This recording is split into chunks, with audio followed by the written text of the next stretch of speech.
Single, not sorry. The revolutionary power of choosing yourself.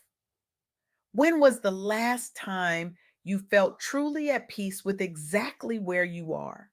Not where you're supposed to be, not where others expect you to be, but right where you are. I recently had the profound privilege of interviewing Dawn Ferdinand, a visionary truth teller whose work has sparked nothing short of a quiet revolution among Black women across America. Dawn isn't just a relationship expert, she's a liberation specialist. Her groundbreaking research and compassionate guidance have helped thousands of women break free from the suffocating grip of societal expectations about marriage and singlehood. She's that rare voice who speaks truth with such clarity and kindness that even the most painful revelations feel like coming home to yourself. The most revolutionary thing a Black woman can do, Dawn told me, leaning forward with the intensity of someone sharing a sacred secret, is to choose herself first, especially when everyone else is telling her to choose differently.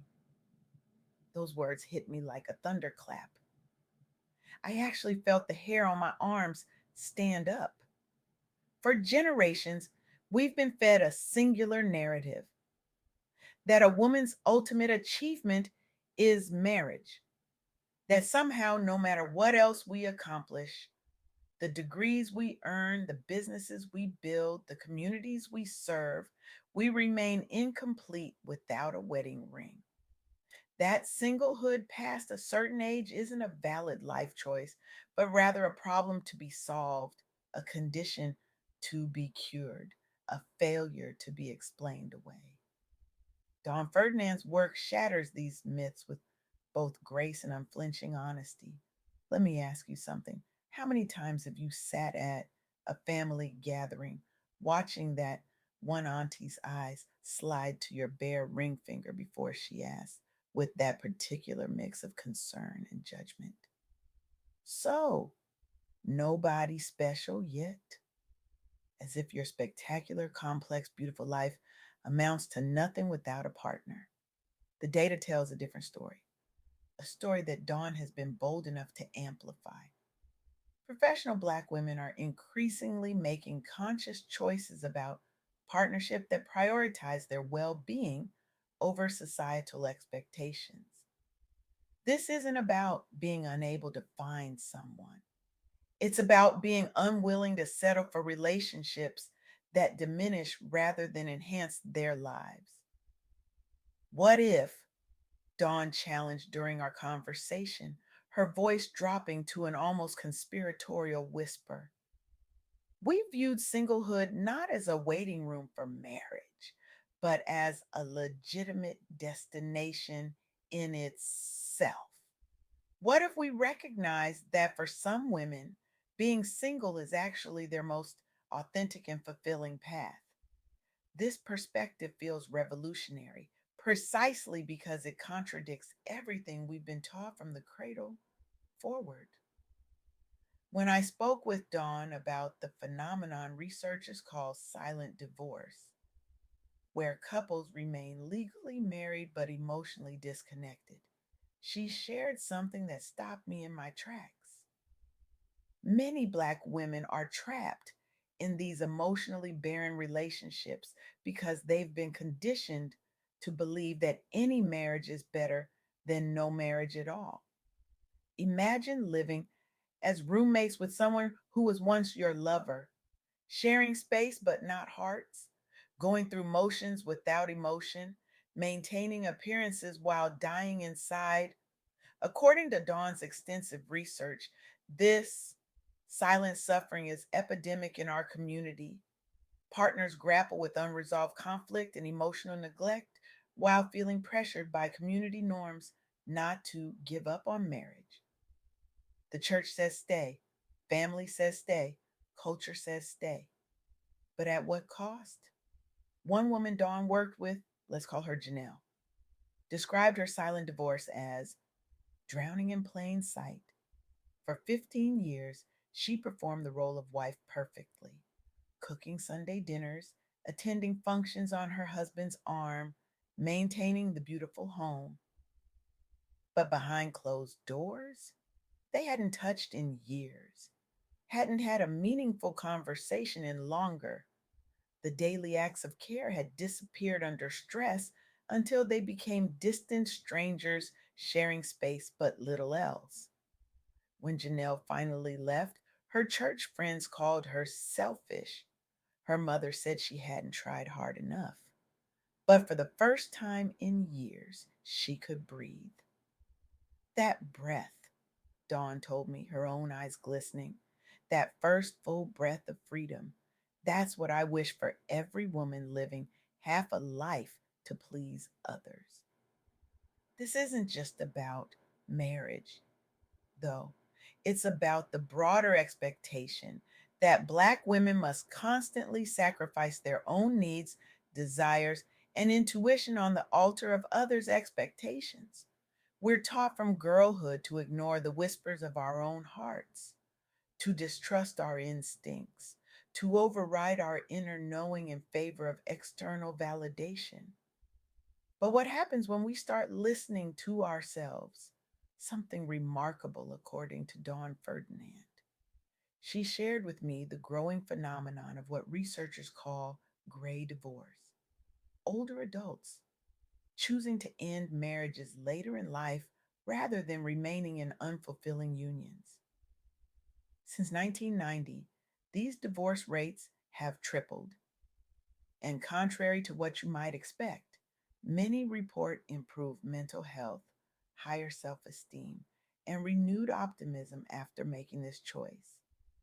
Take Eleanor, a 67-year-old woman Dawn worked with who ended her 42-year marriage. Everyone thought she was having a late life crisis. Why rock the boat now?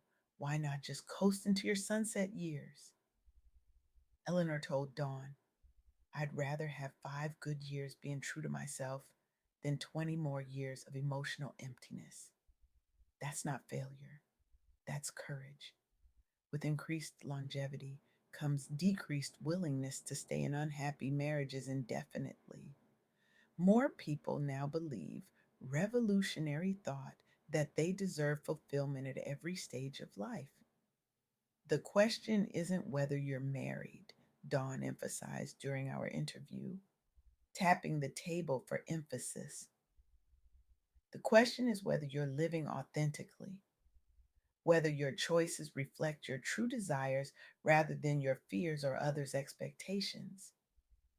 This brings me to perhaps the most persistent and damaging myth in our community that unmarried professional Black women must be fundamentally lacking something, that their singleness represents some kind of character flaw or personal failure. Dawn's research reveals a completely different reality. Many professional Black women are single not because they're undesirable, but because they're unwilling to compromise their hard won peace, autonomy, and self respect for relationships that don't meet their standards. What if, Dawn posed during our conversation, we viewed their singleness not as a problem to be fixed, but as a conscious choice to be respected? For decades, media messages reinforced ideas that successful adulthood required both career and marriage. But today's professionals increasingly define success on their own terms. Leaders are openly sharing stories that challenge outdated beliefs, empowering younger generations through visibility and mentorship. Tasha, a 43-year-old executive Dawn interviewed, put it this way: I spent my 20s and 30s chasing the husband I thought would complete me. I spend my 40s building the life that actually makes me happy. I'm not against marriage. I'm just no longer willing to treat it as more important than my peace. That's not bitterness, that's wisdom. Now, let me be crystal clear about something. This conversation isn't anti marriage, it's pro authenticity. Some women genuinely desire partnership and thrive within healthy marriages. That's beautiful and valid. But so is choosing differently. So is listening to your inner voice when it tells you something isn't right, even when everyone around you insists it is. So is walking away from a relationship that diminishes rather than enhances your life, even when society tells you any marriage is better than no marriage. So is embracing singlehood with joy rather than apology, even when others view your unpartnered status as somehow incomplete. As Dawn Ferdinand so eloquently put it, marriage isn't the end game, personal happiness is. Many who rush into marriage seeking validation find themselves profoundly unfulfilled. It's more important to pursue what genuinely brings you joy and contentment, even if that means standing alone. I'm reminded of something Dawn shared from her work with women navigating these complex choices. She said the most common regret she hears isn't from women who remain single. It's from women who ignored their instincts and married someone they knew deep down wasn't right for them. They knew, she told me, her voice heavy with the weight of countless stories. They always knew, but they overrode that knowing because everyone else told them they should be grateful anyone wanted to marry them at all. The saddest words in any language, I knew better, but I did it anyway. What would happen if we started trusting ourselves? If we honored our truth, even when it contradicts external expectations? If we recognize that ignoring our instincts inevitably leads to choices that don't serve our happiness or well being? Dawn Ferdinand's work suggests something revolutionary, that when Black women trust themselves enough to make unconventional choices, whether that means leaving unhappy marriages, embracing singlehood, or defining partnership on their own terms, they don't end up lonely and miserable as they've been warned. They end up free. They end up authentic. They end up finally at home in themselves. And isn't that what we're all seeking? Not the external trappings of success as defined by others, but that deep, unshakable sense of rightness within ourselves. The normalization of diverse relationship paths broadens definitions of success within our community and reduces stigma surrounding unmarried professionals. It creates space for all of us to breathe, to choose consciously rather than reactively, to define fulfillment on our own terms. So today, I challenge you to a radical act of self trust. When you leave this room, I want you to sit quietly with yourself and ask one question: what am I tolerating in my life because I'm afraid of what others will think if I choose differently? Maybe it's a relationship that's draining your spirit. Maybe it's the exhausting performance of looking for a partner when you're actually content alone. Maybe it's pretending to want something society says you should want when your heart is pulling you in another direction entirely. Whatever it is, identify it, write it down, and then make one small move towards your own truth.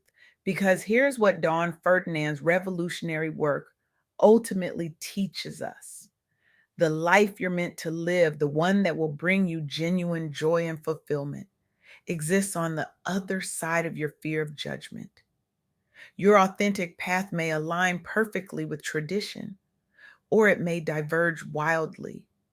Either way, the only failed life is the one lived according to someone else's definition of success. So choose yourself, trust yourself, free yourself. The revolution begins with you.